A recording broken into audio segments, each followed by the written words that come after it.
لہذا مسجد کے ایک فلور پر مسجد کی صاف صفائی کا خیال رکھتے ہوئے، مسجد کی عزت و آبرو کا خیال رکھتے ہوئے تیسری منزل پر اگر وقتیہ مدرسہ قائم کر دیا گیا تو شریعت میں اس کی اجازت ہے، لیکن پرماننٹ اس فلور کو مدرسہ ہی بنا دینا شرعاً جائز نہیں۔ یہ چیز اپنے ذہن میں۔ ہاں، اسکول جہاں تک ہے اس کی کھولنے کی اجازت نہیں ہے۔ مسجد یہ اللہ کا گھر ہے، یہاں سے دین کا کام ہے۔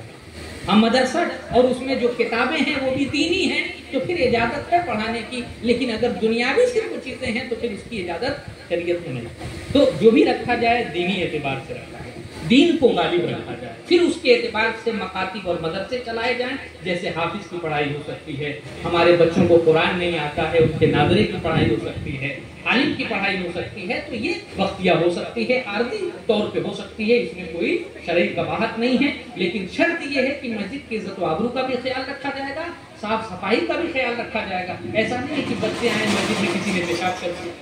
غلاظت کر دی، اس سے مسجد کے فرش گندے ہو گئے، تو ان تمام چیزوں کا خیال رکھا جائے گا، اور اتنے چھوٹے بچوں کو مسجد میں داخلہ نہیں دیا جائے گا جن سے گندگی اور نجاست کا خطرہ۔ اتنے بڑے بچے ہوں کہ جو سمجھدار ہوں، تھوڑا پیشاب پاخانہ یہ سب چیزیں،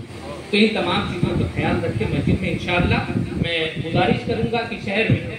بہت ساری جگہوں پر مکتب اسلامیات ہم لوگوں کا قائم ہے، جہاں بالکل ڈریس اور کتابیں مخصوص اور جو ہے اپنے اعتبار سے ہم لوگ جو اس کا سلیبس بنائے ہوئے ہیں اس اعتبار سے کام چلتا ہے۔ آپ نے سوشل میڈیا پہ اکثر دیکھا ہوگا، اسلامیات کے نام سے شہر میں جتنے چھوٹے چھوٹے مکتب ہیں یہ ہمارے زیر نگرانی چلتے ہیں، تو انشاءاللہ کوشش کیا جائے گا کہ اسی اعتبار سے اسے بھی چلایا جائے گا، تاکہ ہمارے قوم کے بچوں کو قرآن مقدس اور بھی دیگر جو تعلیم وہ حاصل کرنا چاہتے ہیں، آگے بڑھنا چاہتے ہیں، تو ہم لوگوں کا فل سپورٹ ہوگا ان کے لیے کہ ہم ان کی تعلیم کو آگے بڑھائیں۔ صرف یہیں تک وہ محدود نہیں ہوگا، اگر وہ آگے تعلیم حاصل کرنا چاہتا ہے، ہندوستان کے نہیں دنیا کے جس ادارے میں پڑھنا چاہتا ہے، میں اس کی ذمہ داری لیتا ہوں کہ میں وہاں اس کا داخلہ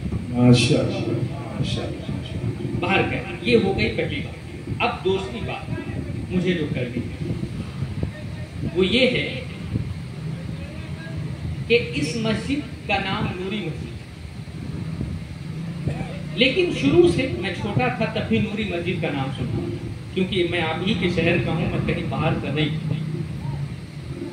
اور اکثر آج بھی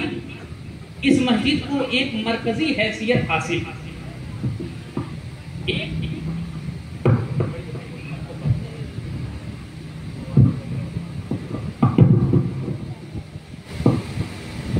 شروع سے اس مسجد کو مرکزی حیثیت حاصل۔